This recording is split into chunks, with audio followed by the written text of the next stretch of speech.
You're listening to the best of the Ray Powers Hour. This is the Ray Powers Hour. I am back. On the line with me, my featured guest from the Chicago area, Diamond Life recording artist, Amia Franz. Amia, thank you so much for joining me tonight. How you doing? I'm just doing fine, Ray. You know, I've been looking forward to this interview. So, yeah, I'm really glad to, I'm really jazzed.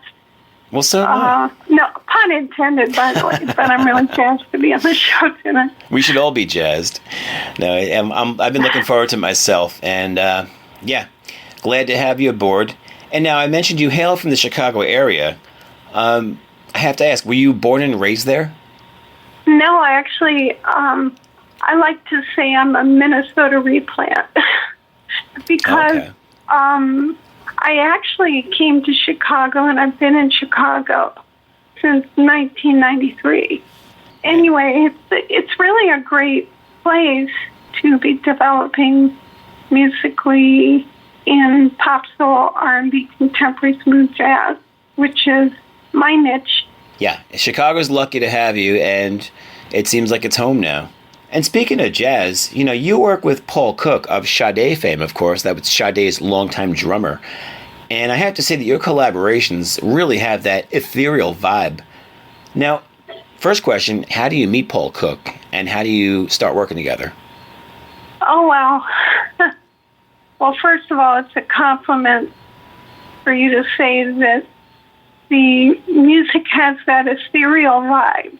I really also would like to mention before I answer your question that, by the way, that I wanted to thank you so much for your iTunes review. Oh, you saw that, huh?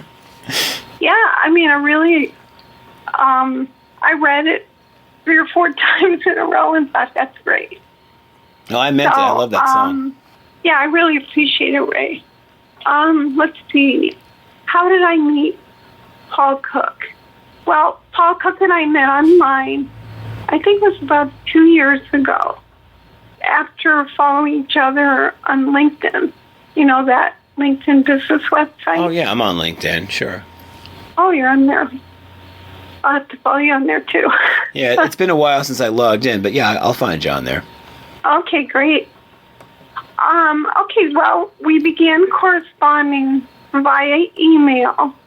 I sent him some of my song demos I create out of my home computer music software studio. I was pleasantly surprised that Paul replied to the songs he liked. And he's been very, very encouraging right from the beginning. And that's basically how we initially became acquainted. And then as time went by, he expressed early on that he liked my lyric and music writing style. Both the past music I wrote between 2006 and 2011. The music I wrote in the past, he's actually curating on his Diamond Life Records label, as well as some new songs I wrote between 2014 and 2015, which is essentially the period of time that he and I began and getting acquainted. So getting acquainted with Paul Cook was like music to my ears, as you can imagine, because you and I have spoken off this interview, and you know what a big fan I am of the band Sade.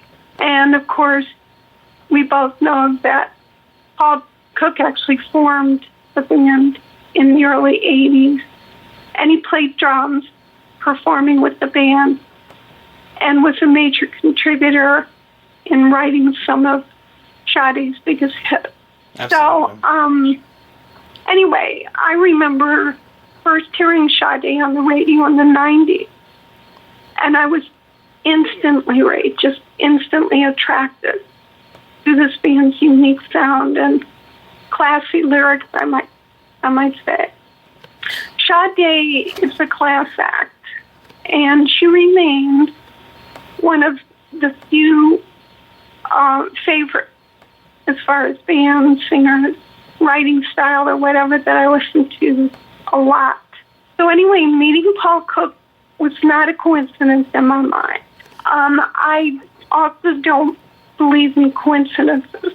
No, nor do I. And just for point of fact on that, in the 90s, I was listening to Sade and also bands like Simply Red, and I used to think to myself, I would love to write songs and sing music in the Sade style. And that was actually before I started developing as a writer. And so back then I was in what I call my nomadic music period, I guess you'd call it, where I was listening and playing and performing in various cover bands of different styles of music and so forth. But I knew when I heard the Sade band, the Sade style, I felt more for that than any other. So anyway, when I met Paul Cook in 2014, he took a real interest in exploring my writing and music and me as an artist and my goals. And it confirmed even more that I don't believe in coincidences. No, absolutely not. Now, you sing and you play guitar, and I mean you really play guitar. I mean, I don't know if enough people realize how good of a guitarist you are, but I mean, you sing well, and when you have a guitar in your hands, you absolutely smoke.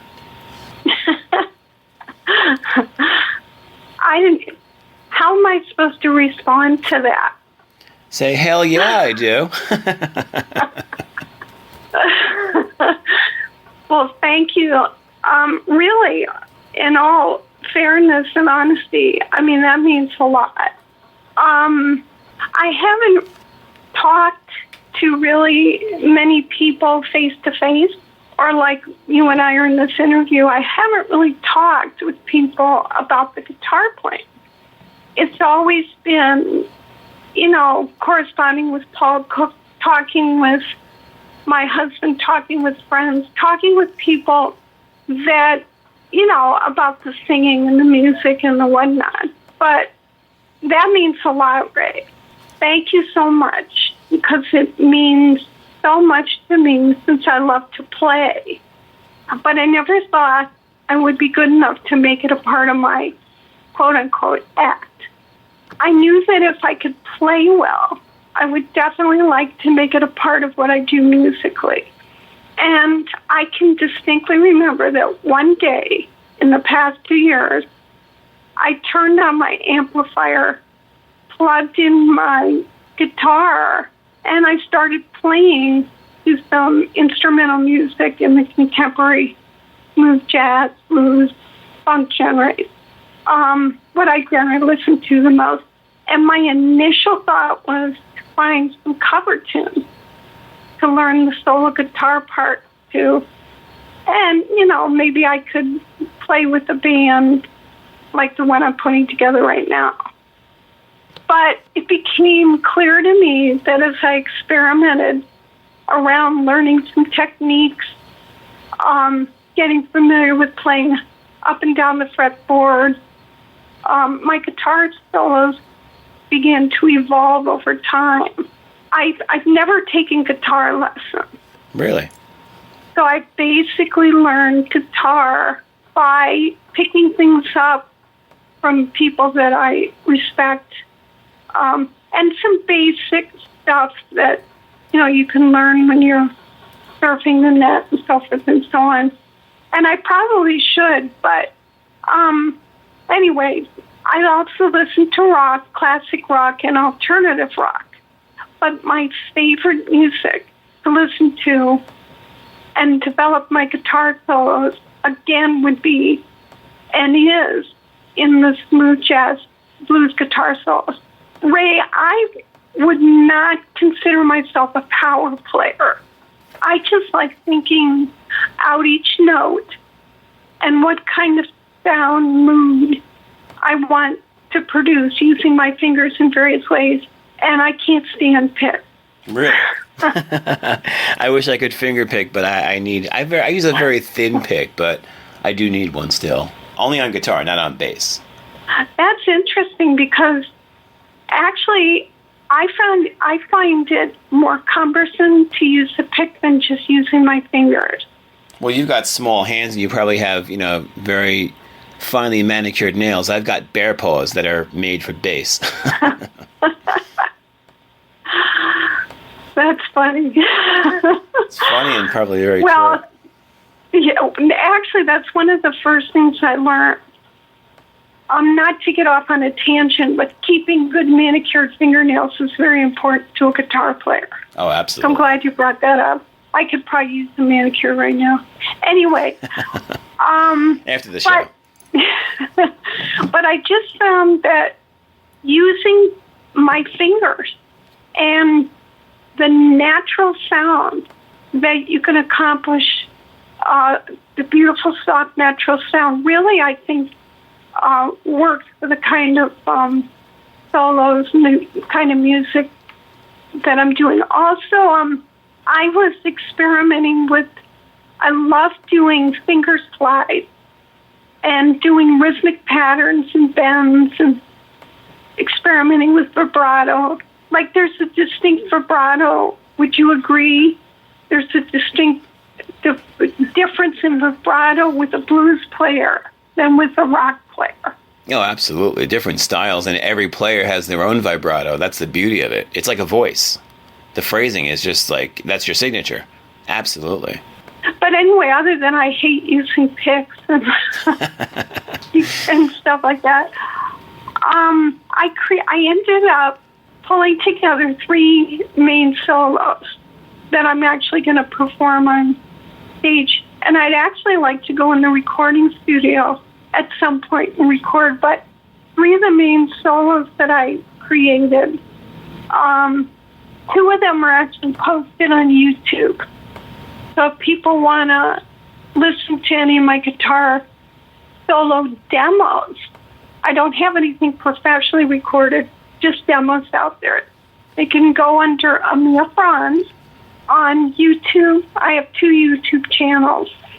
One is my main channel, which I think has 500 some subscribers. Not a lot, but it's growing. Hey, you got to start. And then I also have a SoundCloud. But anyway, I'm looking forward to doing live shows. I cannot wait. I really am looking forward to that. So that'll be my next big thing, to begin pulling musicians in and auditioning musicians at this really nice recording studio here in Chicago. Very cool.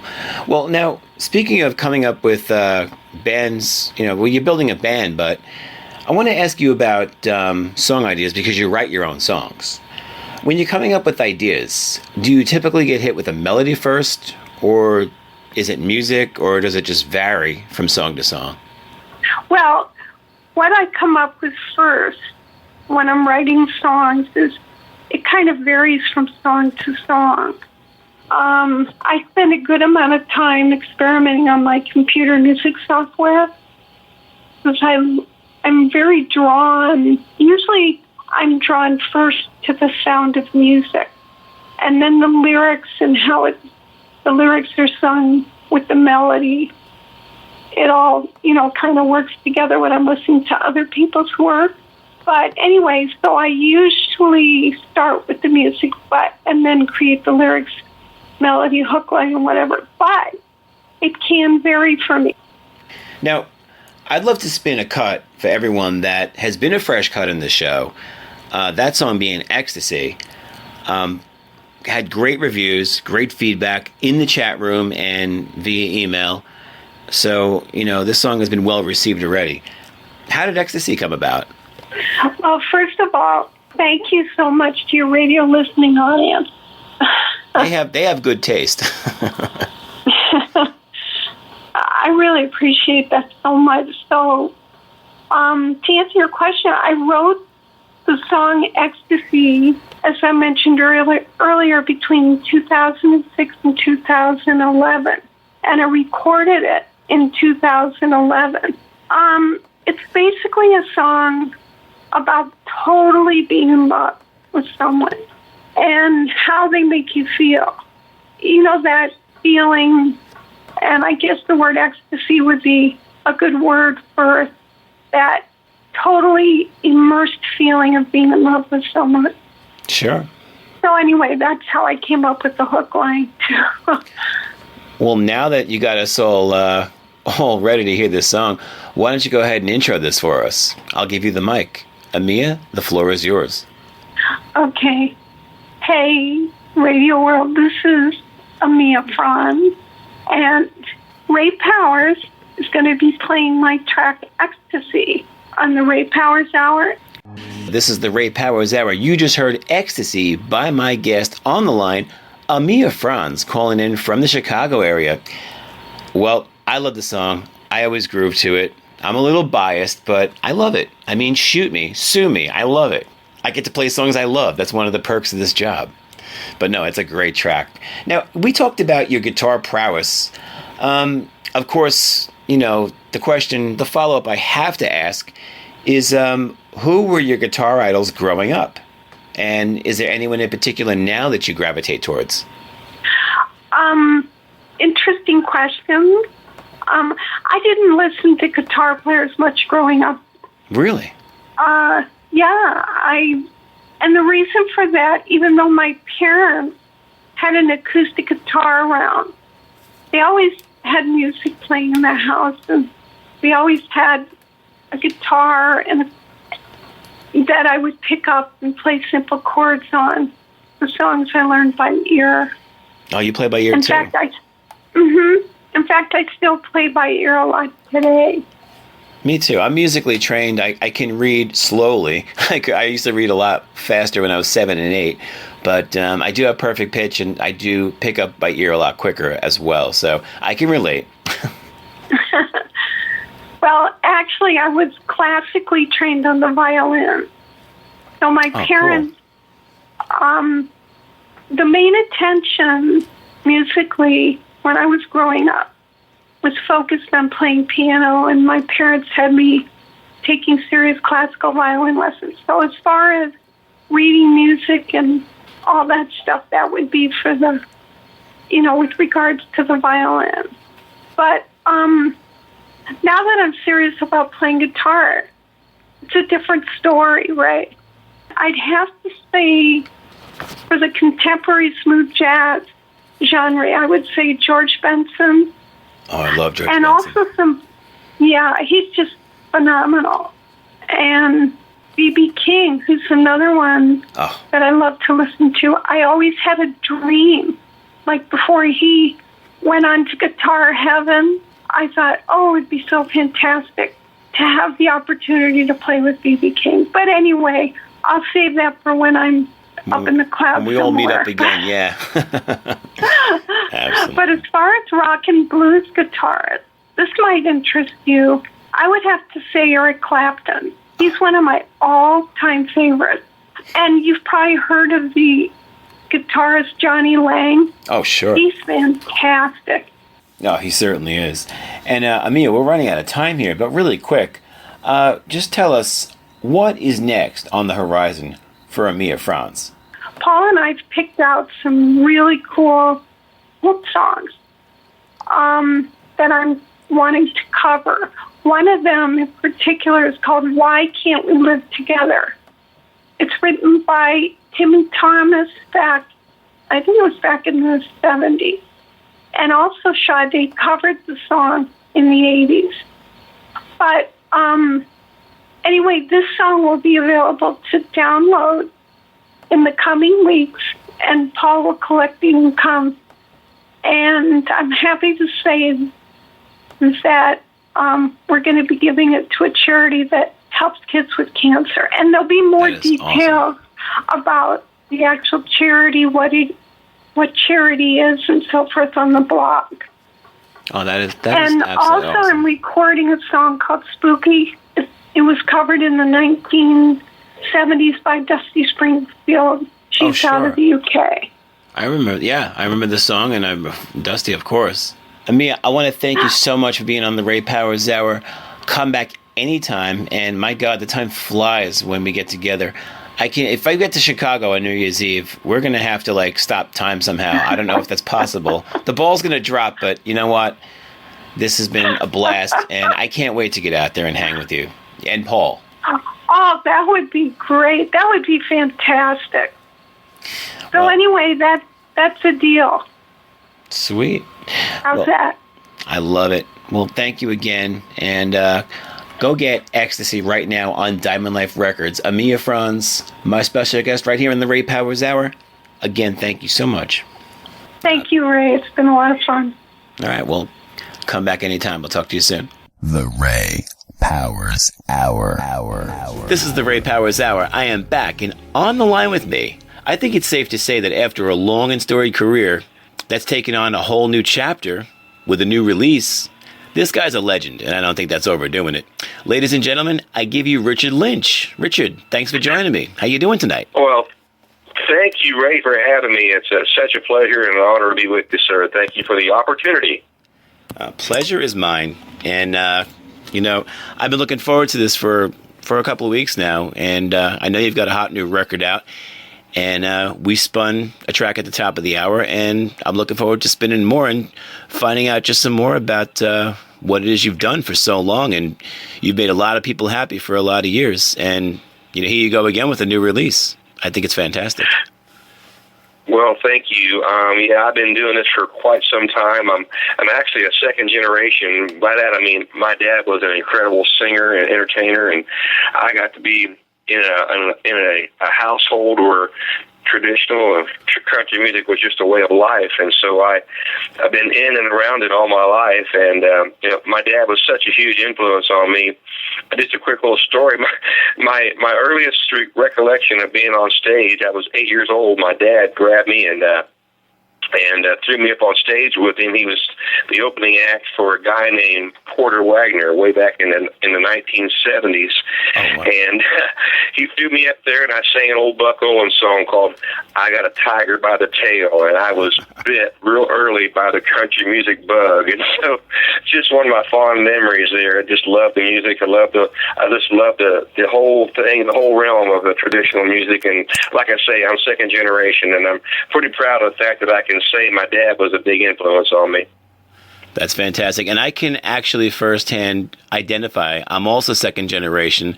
My dad was a doo-wop singer in Brooklyn. The guys who used to go looking for the echo literally under the expressway or in the subway or in a big public bathroom, any place you could get that big reverb. That's where he came from. And, it's in our blood. So I totally get that. Ain't that cool to just reflect just for a second and get to think that, how lucky we are that we were raised by, music-loving parents that gave us our desperation and our inspiration, I should say, to do what we do. It's just such a great thing to be able to say we can do that. It's a very rare privilege. Yeah, absolutely. And I was never pressured into going into it. It's something that I just followed him right in. And he had this massive record collection of, oldies, rock and roll and country and, a lot of Johnny Cash stuff, a lot of crossover stuff, tons of 45s. And I mean, it was no accident that this took me into radio as well, as I just love all these records.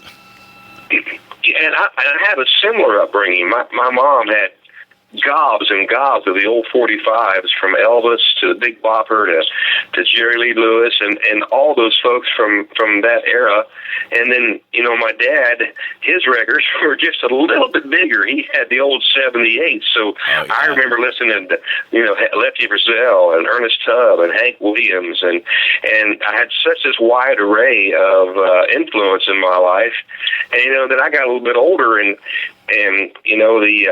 the Keith Whitleys, the Merle Haggards, the George Jones, the Conway Twitties is just something that just absolutely just stuck with me all my life, and I've been such a huge fan of those folks that have that real traditional country music. And like I say, I wouldn't trade nothing how I was raised, and it made me appreciate so much the music that I get to play today. It's amazing stuff. Now, you're obviously the epitome of purist country music, as we call it, traditional country music. Now, we've seen, quote-unquote, modern country adapt, evolve, change, but your brand is timeless. I mean, that's not even up for discussion. But was there any conscientious decision that had to be made to stay true to your roots, or was your dad's upbringing just that strong where this is like embedded in every fiber of your being, and it was like, this is me, and this is the product of just being me? Was there ever any temptation to kind of just dabble into something that was more modern? Well, I've always loved the traditional sound, and I've always loved that feeling. I've played the honky tonks and all the nightclubs all my life, and so I know that I cannot get away with just playing that traditional country music. I've always had to do other genres too, the southern rock and roll and different things in order to keep working in the nightclubs and so forth around the country. But right. Well, for my heart, whenever I record an album or whenever I am in that environment to where, I want to be known, it's always going to reflect back to the traditional sound, and the music doesn't necessarily have to be old. I have brand new music that sounds like something that maybe Conway or Keith Whitley would have recorded back in the 80s or 90s or so, and so I always wanted to keep that direction when I had the opportunity to be known as my own artist, and I knew there was never going to be a doubt as to what direction I wanted to do and what direction I wanted to be, and that was the traditional country music artist. Right, and the rest of it is just paying the bills on the road. I've been there having to do like top 40 rock and roll or top 40 pop, or stuff that's completely out of my genre. You show up at a place and you have to read the crowd, so I'm totally with that. I'm pretty amazed at how similar we are here. Our paths, I'm surprised our paths haven't crossed somewhere. Not yet till tonight, but it's pretty amazing. Yeah, I'm a purist in a lot of ways myself. I was brought up on, I'm 46. I was brought up on, my dad's influences, of course, and then my stuff that I cut my teeth on was rock from like the late 70s to early 80s. But I think I made that cut where, it's old school, and I learned how to make records like that, and I can appreciate records that were made that way. And I love stuff that was done today as well, but you just kind of, you have to discern, and you just have to say, yeah, this is where my heart is, and I can appreciate other things as well. I'll keep an open mind to it, but as far as doing what Absolutely. We do, yeah, absolutely. So if I get asked a lot, how I feel about today's country music and so forth. And I just got to say, what they do is their thing. And there's lots and lots and lots of folks out there, millions of people out there that are missing, what made them country music fans to begin with. And so I came to the realization that, I want to be that artist that plays the traditional stuff and cater to the folks that can't get are not getting what they want in the music genre that they love. And so I'll just keep doing my traditional music and keep sounding, as true to my roots as possible. With today's modern sounds and modern recording, I can still keep that great sound and have all the bells and whistles and all the great techniques of today's industry, and yet keep that traditional sounding music. So that's just so important to me that we get the right songs and get to be in the studio and to share what we love, and we're realizing how many folks really do love it and want to have, a connection and a source to that music. No, absolutely. People have this image of a stodgy 24-track, 2-inch analog studio with, smoke-stained walls, and let's face it, Nashville is the music capital of the world. They're hip, and believe me, they're onto what they need to be tuned into. They're turning out state-of-the-art music, and I know there's the temptation for the new artist to jump into what I guess I consider to be like pop country or whatever the case may be, but there are very few artists like yourself, like a Ray Scott, people like that, who really, really embrace and get the roots of country music. And that's going to make you stand out all the more. Well, that's very well said. And, I have a lot of young folks that come to our shows. As a matter of fact, there's a couple young folks that are interested into the music business, and they ask me all the time, what's your suggestion? How can I get involved, and how can I do things to be in the music? And I always tell them, I said, you need to find out and realize that if you're doing what everybody else is doing out there in the music business, you don't stand out. You pick a direction that you love, and if it's the traditional music and you love that, you're now catered, or you're in an environment where people want to hear it, but you're not being gobbled up by everybody else. Everybody else sees and can see what they're doing. You kind of stand out, and you have your own little podium, so to speak, because so few people are really doing it. And there's a lot of folks out there today that I know that are coming to our shows, and they're 22, 25, 30 years old. And it does my heart good to see that, because I know there's a genuineness in that young age, youngsters that really want to hear that traditional sound again. So it gives me hope for the future, I guess you might say. It's true. And my day job, quote unquote, is I'm a pro bassist, and I go on the road, and I tour the East Coast now. I have a 7-year-old daughter. I don't go too far from home. But I back a lot of these Rock and Roll Hall of Fame acts, the Drifters and the Platters and the Skyliners, the roots of rock and roll. And it's the same thing. I see a lot of, second and third generation people. Sure, they're bringing their grandmother to the show, but the kids are into it, and then they get into it. And then, these songs just keep on resurfacing in movies. So these songs stay alive. They're timeless. And, great music. Great songs are great songs. You can't really put a date or an expiration on great music.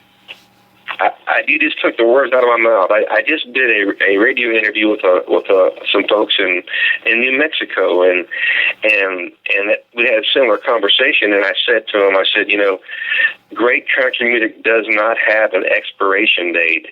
And she said, I really love that word, that saying, and it did my heart good to hear you say that just then. So it just reiterates how I've been feeling and how a lot of people feel about our music. Hey, I think we're yin and yang. I think we need to go on the road. I'll open for Richard Lynch. Let's do this. I am ready. The Richard and Ray Show. Let's go. So, Rich, your brand new record, it's called A Better Place. At the top of the hour, we spun I Like My Music Country off that record. I had the title track all queued up and ready to go. I'd love to spin this for everybody. The track is called A Better Place. And what could we say about this before we spin it? Well, a good friend of ours, Mr. Billy Yates, wrote the song. He also produced our album. And the song is such a powerful, powerful song to me. Of all the hundreds and hundreds of songs that I listened to prior to recording that album, that was really the only one that as soon as I heard it, I knew I wanted to record that song. And it's so genuine. It's so heartfelt. The lyrics tell a story. Everybody's had a heartache and been through a heartbreak, and I won't spoil the lyrics any further than that, but just the fact that it's so genuine and heartfelt, and how country music was always in me, and how country music was always such a way of real life, just something that's real. I connected with it immediately, and I'm so proud that I got to have this on my album. It's done so well for me, and still is doing well for me. I just let your folks listen to it for themselves. It's just something that's just amazing, and I love the opportunity to have it recorded. Well, hey, I'm sold. Let's give this a spin. This is Richard Lynch with A Better Place on the Ray Powers Hour. This is the Ray Powers Hour. I am on the line with Richard Lynch. You just heard the title cut to A Better Place. The record's out now. Richard, that's about as country as it gets. That's about as authentic as it gets. That is a fantastic song. Thank you so much. We were talking just a little bit before these on the record. I've been kind of compared to, with that song, I've been compared to somebody like George Jones. Now, I don't particularly think I'm near the legendary George Jones, but when people hear that song, they say things like, oh my goodness, that's something that George was saying. That's something that, I just can't believe that that's still being recorded today. And it does my heart good because, for one, I've always been a huge George Jones fan. And for someone to even put me somewhere close, it just blows me away.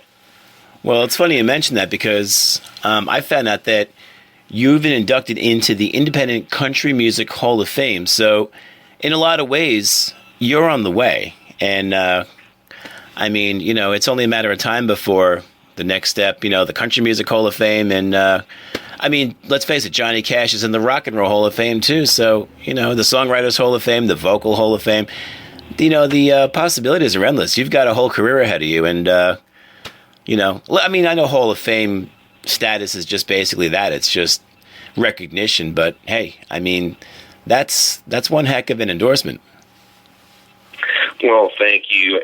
I just love the fact that I can do what I love to do, and people appreciate what I'm doing, and it gives me an opportunity to do what I love and to make a living and to travel around the country, and then it gives me that incentive to continue writing my songs. You know, we're currently in the studio as we speak, working on our new album, our new project before we take off on our Texas tour. We got a big Texas tour that we start in January, and we'll be gone for 6 weeks. And I wanted this new album to, you know, to really have some effort into it, and there's some wonderful songs on this new album that we're excited about, and I got to write a couple of the tunes that's on this current album that we're going to be doing. And so, you know, whenever you hear the name Richard Lynch, if you wonder, you don't have to wonder anymore. You can just rest assured that I'm going to keep traditional country music in my albums and the way I write, and you know, just something I'm passionate about.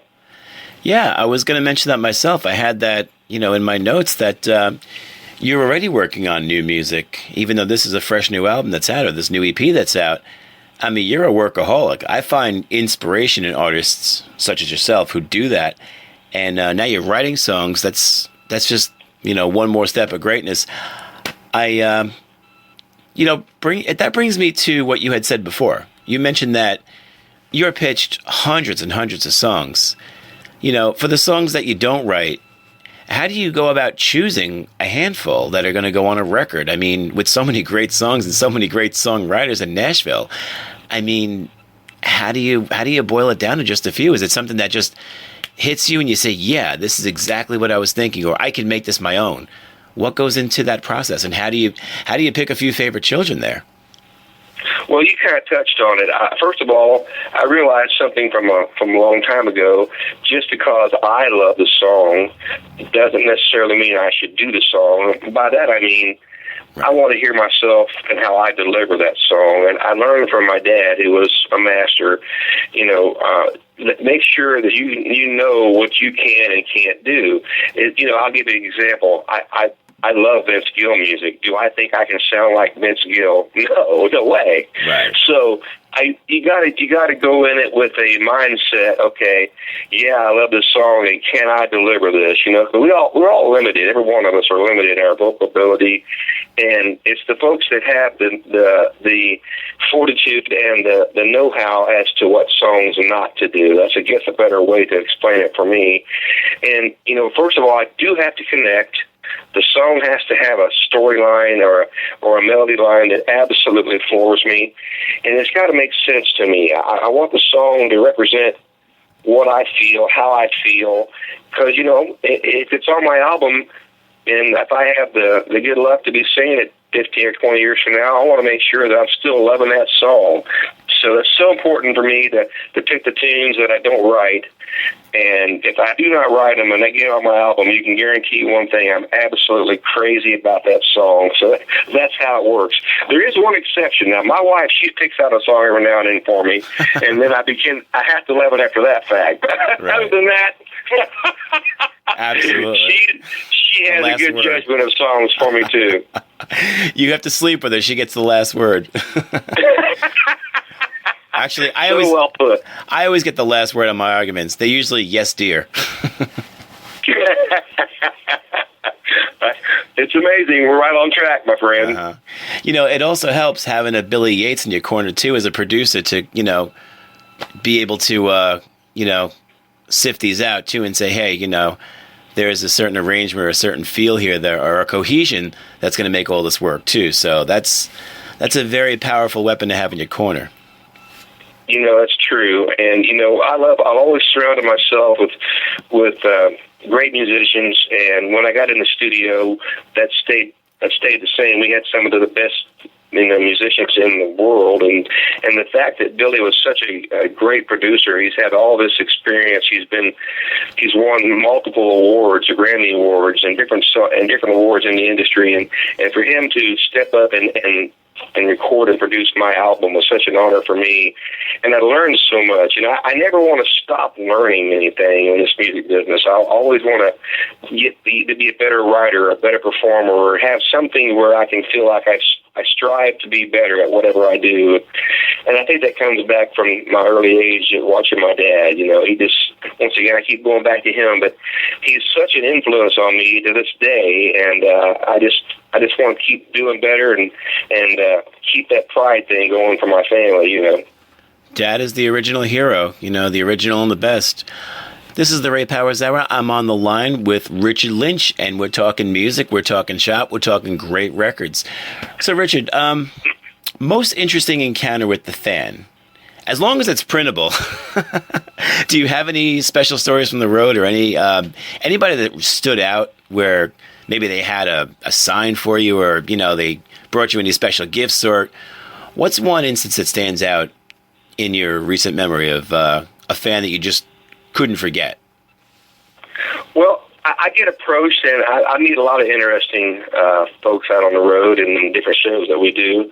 But one that kind of stands out, vividly here recently, we did a show up in the Upper Peninsula of Michigan last summer, and a lady approached me and said, "Hey, listen, I have this foundation that I am trying to raise funds for, to help raise some money to save these old antique barns that are going away." And that connected with me immediately. I'm a farm boy, grew up on a farm, still have a farm. And she explained that she would like to raise money to help save these farms these barns, that are, being torn down or burnt down or whatever. And they would like to be able to save them. And she asked me, she said, "Would you write a song or consider writing a song for me to where we can put your efforts and our efforts together to where we can give a song that would make sense for this particular foundation?" So I wrote a song called "Worth Saving," and ironically enough, we're putting it on our up and coming new album, and it does that. It just talks about how I grew up and how that barn has always been a huge practical part of any farm or any youngster's memory, if they had any memory of their parents or their grandparents' farm. And so that's something that really stuck out with me. And I meet people all the time, but that really stuck out with me to the point where I wrote a song for her. And I hope that she chooses to put it on her foundation, because it's heartfelt, and whether she uses it or not is irrelevant, because we're going to put it on our new album anyhow. So we're tickled about that. But that's a pretty neat story. I got to share that with you. Yeah, that's a great story. I couldn't see her not using it, especially after approaching you, and especially when you're delivering it with that majestic voice.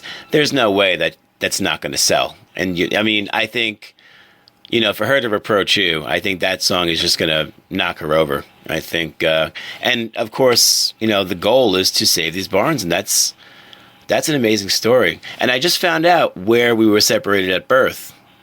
See, there it is. Okay. I grew up in Brooklyn taking the subway everywhere, and you grew up on a farm. So that's the line right there. That's our disconnect, and that's why we've been traveling parallel and not in the pack. That's exactly right.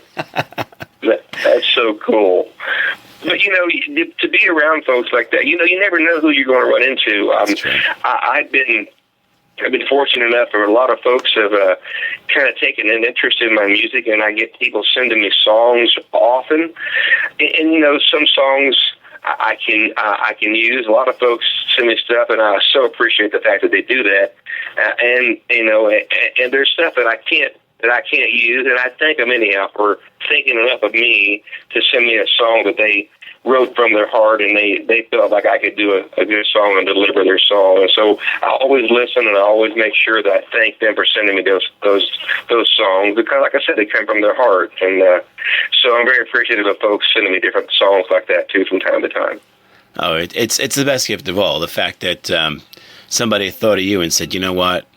I just felt that, you could do this song a world of justice, or, just the fact that you're in the forefront of people's minds. I mean, that's, what better flattery is there?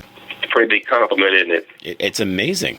So, Richard, if you could perform and or make a record with anyone, living or deceased, whom would you choose and why? Well, I would have to choose a guy named Keith Whitley. He's probably my biggest influence, or probably my second biggest influence of all time. I just love Keith's music. I got to do a show with him earlier in my career before he passed away at a young age. But his music, his delivery, his upbringing, his family are all very similar with mine. He has some Eastern Kentucky roots, and my dad is from Eastern Kentucky, and so I was always in and around Eastern Kentucky lots of my life growing up, and still am to this day.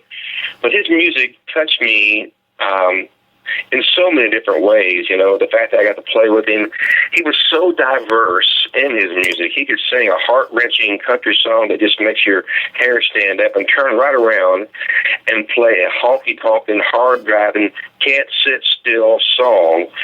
And so that's the kind of guy that from then to this day has always stuck with me, and I would have to say he would be my first choice to have had the opportunity to record and to write with him.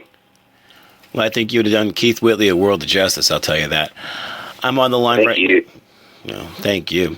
This is the Ray Powers Hour. I am on the line with Richard Lynch, and we're having a blast talking about new music, old music, memories from the road, and things to come. So, Richard, tell everybody out there, before we go, I'd love to do this all night, but it's only an hour show. Tell them where they can get Richard Lynch music. Where can they get this great new record? Well, just go to richardlynchband.com. That's Richard with Lynch, Lynch, band.com. And you can see our website, all the various social media places where you can buy our music, places where you can see where we're performing in and around the country. And it gives different little snippets on the new albums that we're recording and the new songs we're writing. And if nothing else, just go on and friend us. And there's nothing better for me, to see folks come to a show and say, hey, I heard you on a radio station and this and that. I'd love to be able to shake their hand, hug your neck, get to know these folks for just a few minutes. And what a great way for me to make a living. And I just love meeting the folks and people like you, Ray, that give me the opportunity. I'm so thankful and appreciative of that, sir. Well, it's an honor. It's a privilege to know you now, to be a fan. And, you hit the East Coast. I'm front row. I don't even want to be backstage in the wings. I want to be front row, and I want the full Richard Lynch experience. Well, if we ever get close, or you see where we're close to you, you can bet one thing, that's going to happen, my friend. Yeah, and my wife is from West Virginia, so we do travel. And I mean, we get pretty close to, the Kentucky line and the Ohio line. So, hey, I got a feeling we're going to cross sooner than later, so... Oh, I would love that. Hey, if I may say just one thing, we have a beautiful farm here in southwestern Ohio, and the name of our farm is Keep It a Country Farm. And 4 or 5 times a year, we'll have some national guests, whether it's some folks off the Randall Opry or people like, we've had Ronnie McDowell and Confederate Railroad. So we do 4 or 5 times a year right here on our farm. So for the folks that, are in the southwestern Ohio area or the surrounding states, that's really something that they can connect and get on the farm and enjoy the music and to see other folks and musicians that's been in their lives for all these years. I just wanted to kind of touch base on that. We do that 4 or 5 times a year, and it's really a wonderful experience right here on the farm. Of course. That's awesome to know. That's great stuff. Richard, as I said, I could do this all night, but unfortunately I got a couple of shows in back of me who would be pretty hot if I went over. So I'll have to say so long for now. And everybody else, go to richardlynchband.com. Go get this new record, A Better Place. You won't be sorry. Richard, thank you, Ray. Thank you, Richard. Come back anytime. And hey, like I said, you're in the New York area. Come on up, be a guest, and hey, we could jam a track live. Sounds good. Thank you, folks, and maybe we'll cross paths soon. All right, God bless. The Ray Powers Hour.